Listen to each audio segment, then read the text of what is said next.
Government graduate college बराए खवातीन model town Lahore में जंगलात के आलमी दिन की मुनासबत से महकमा तालीम पंजाब की खसूसी हिदायत पर दरख्त लगाएं पाकिस्तान के लिए के अनवान पर कॉलेज में सेमिनार हुआ, जिसके मेहमान खसूसी special secretary higher education Munibur Rahman थे।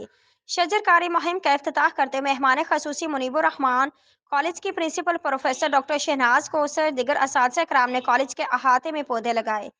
सेमिनार से खिताब करते मेहमान खसूसी मुनीबुर रहमान का कहना था, ज़्यादा से ज़्यादा दरख्त लगाने से माहौलियाती आलूदगी से पैदा होने वाली बीमारियों का खात्मा मुमकिन है। दरख्त इंसानी सेहत के लिए बहुत मुफीद हैं। कॉलेज के principal professor doctor Shahnaz Kausar मेहमान खसूसी और कॉलेज स्टाफ का शुक्रिया अदा करते कहा, सेहतमंद माशरे के क्याम और माहौल को खुशगवार बनाने के लिए शजरकारी इंतहाई नागजीर है। इस काम में हर फर्द को अपना हिस्सा डालना होगा। सेमिनार में शोबे उर्दू के ज़रिए तमाम बेटबाजी का मुकाबला हुआ, जिसमें तालबात ने शजरकारी के हवाले से शेर पेश किए। सेमिनार के अख्ताम पर मेहमान खसूसी special secretary higher education Munibur Rahman को कॉलेज के principal professor doctor Shahnaz Kausar ने यादगारी शील्ड पेश की और आगाही वॉक का एहतमाम भी किया गया।